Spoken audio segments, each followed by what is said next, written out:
35 বলে 17 রানের নায়ক। পরের 2 ম্যাচে মুখ থুবড়ে পড়া বৈভবের ব্যাটিং কি ছক্কার নেশায় ডুবে যাচ্ছে।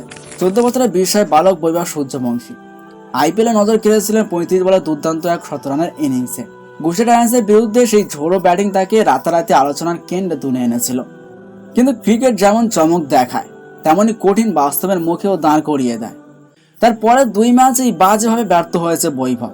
মুম্বাই ইন্ডিয়ান্সের বিরুদ্ধে 0 রানে আউট, আর কলকাতা নাইট রাইডার্সের বিরুদ্ধে দ্বিতীয় বলেই ফিরে যেতে হয়েছে তাকে। মুম্বাইয়ের বিরুদ্ধে দীপক চাহারের বলে পুল শট খেলতে গিয়ে মিডল অঞ্চলে সহজ ক্যাচ দিয়ে আউট হয় বৈভব। ম্যাচে চাহার জানান, প্রতিটা ব্যাটারের কিছু শক্তি থাকে, কিছু দুর্বলতা থাকে। বলার হিসেবে সেটা খুঁজে বার করাই আমাদের কাজ।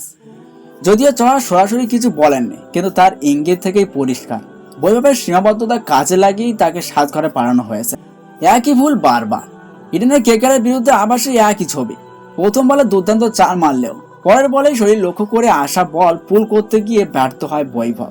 বল উঠে যায় অনেকটা উঁচুতে, মিডল অঞ্চলে দৌড়ে এসে দুর্দান্ত ক্যাচ নেন আজিঙ্কে রাহানে। অর্থাৎ সেই একই শট আর একই পরিণতি। ছক্কা মারার তাড়না বিপদ ডেকে আনছে। বৈভবের মধ্যে প্রতিভা আছে, সন্দেহ নেই। উইকেটের চারপাশে বড় শট মারার দক্ষতা ও চোখে পড়ার মতো। কিন্তু সমস্যা একটাই, প্রতি বলেই বড় শট মারার প্রবণতা। শুধু ম্যাচেই নয়, অনুশীলনেও দেখা গিয়েছে একই মানসিকতা। প্রতিটি বলে ব্যাট চালানোর অভ্যাসে যেগুলো ঠিকঠাক লাগছে তা যাচ্ছে গ্যালারিতে, কিন্তু মিস হওয়ার সংখ্যাও কম নয়, যা ম্যাচে তার উইকেট পতনের কারণ হয়ে দাঁড়াচ্ছে। বয়স কম, শেখার সময় এখনই। আইপিএল এর মতো মঞ্চে বিশ্বের সেরা বোলারদের মুখোমুখি হতে হয়। তারা জানে কিভাবে প্রতিপক্ষের দুর্বলতা কাজে লাগাতে হয়। তাই বৈভবের বুঝতে হবে, সব বল মারার মতো হয় না। ইনিংস গড়ার জন্য সময় দিতে হবে নিজেকে, খারাপ বলের জন্য অপেক্ষা করতে হবে। একবার থিতু হয়ে গেলে নিজের ছন্দে মারার সুযোগ সে অবশ্যই পাবে। 14 বছর বয়সে বৈভব যা করে দেখিয়েছে তা অবশ্যই প্রশংসার যোগ্য। তবে এই প্রতিভাকে ধরে রাখতে হলে ধারাবাহিকতা ও ধৈর্য, এই 2 গুণ অর্জন করতে হবে। কারণ প্রতিবারই ব্যর্থ হওয়ার সুযোগ সে পাবে না।